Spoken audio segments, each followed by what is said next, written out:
the playbook of this, what they want is the media are going to switch now to say there are huge job losses, house prices are going down, panicking everyone, and then saying, okay, the GDP of each country is getting smaller, the debts are higher, interest rates will go up, and to try and make it as if we can only go through this narrative in a depression, recession for maybe a decade. And I think what we also have to do is to say, no, there are other ways that we should actually, people who are awake, should try and say, well, what banks are actually lending to small businesses, and actually change our shopping habits to actually buy local food and buy our coffee from a local shop and buy insurance and go to banking that encourages free speech. Because I've been in touch with the BitChute founder, who has our videos up, Ray Vaughan. Yeah. And, and like you, that you should be highlighting what bank is actually working for you, what insurance company will support you and your free speech. And people like me who realize that what they're doing is undermining society should actually move our businesses to insurance companies and to banks and to shops that encourage, local business and don't go with the media narrative that we only have a choice of depression and recession. So I see that we can use this as a turning point or a tipping point to actually take back our societies and actually support each other and not have the global business, global banking, cartel banking, huge debts narrative, and make, each of us to control our own small worlds and to try and change the narrative so that we can trade with small business and encourage local businesses, local food, educate our children. The whole change the narrative that we don't need to go into this depression. And of course, you can do things like gold or look at asset-backed economies, asset-backed money, There's a different way of thinking than the global narrative. And I think if we don't do it, there is a potential that society will be undermined and there will be huge unemployment and huge poverty and huge ill health and not so much taxes.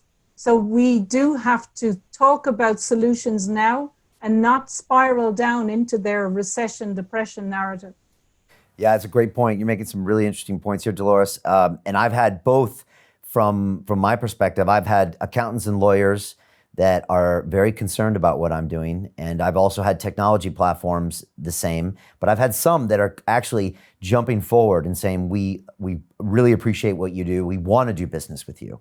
And so we are literally choosing who our friends are and who is backing us up in these times, and that's who we're going to support going forward. And so I agree with you. I think we really need to look out and support the people that are supporting the way we think. I think that's very important. And I just had Max Kaiser on and Peter Schiff, and we talked all about fiat currencies. So I literally was thinking, I think on my run today, like what happens when nations stop printing money? Like, will we go back to a barter economy? Will we go back to where I get my milk from the person down the road?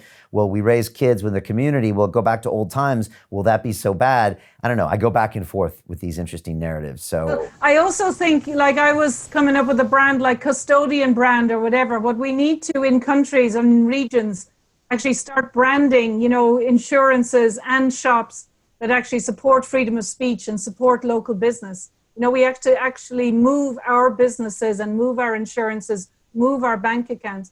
And someone maybe you might consider who I really admire is Professor Richard Werner, who has been promoting the Sparkasse model for Germany. He's a very well-renowned banker, and he is trying to set up community banking. And I'm also supporting the Public Banking Forum of Ireland.